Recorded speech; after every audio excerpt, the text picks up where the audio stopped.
Guys, we are going to cook it again.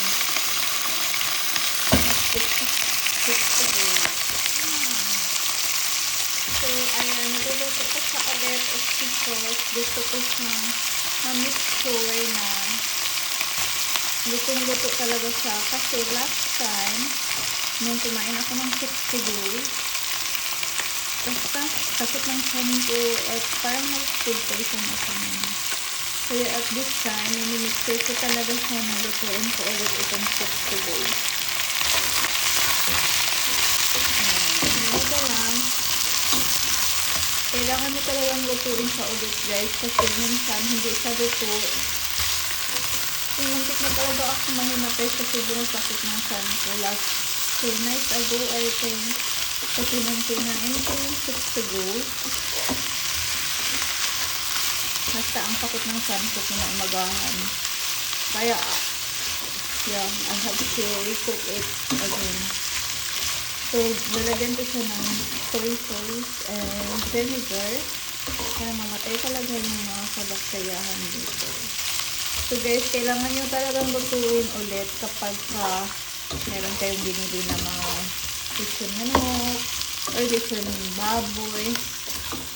Lutuin nyo na lang ulit para safe talaga siya. Hindi natin alam, baka nadapuan siya ng langaw, baka nadapuan siya ng kung ano-ano while on the way. Kaya make sure na lang talaga, make sure it is safe. So, ayan, lagyan natin ang vinegar. Soy sauce. Dito siya. Halo niya.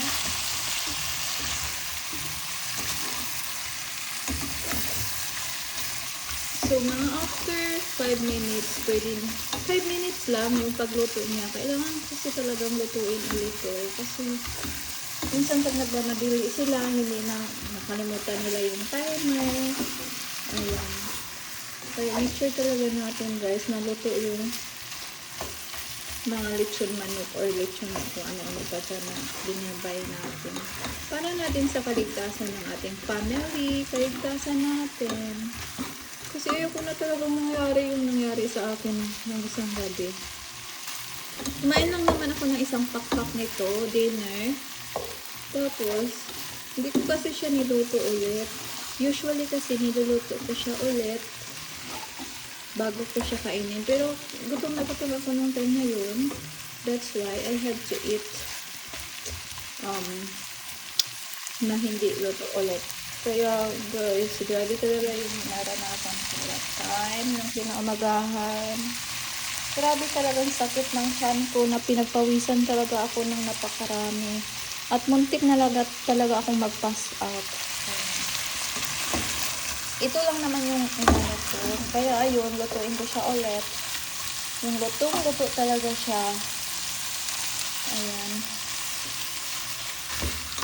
And make sure guys, lagyan nyo din talaga ng vinegar.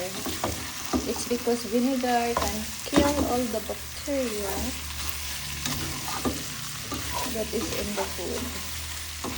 So, make sure na lang na we are safe. Yan lang. Bye. God bless everybody. Don't forget to subscribe.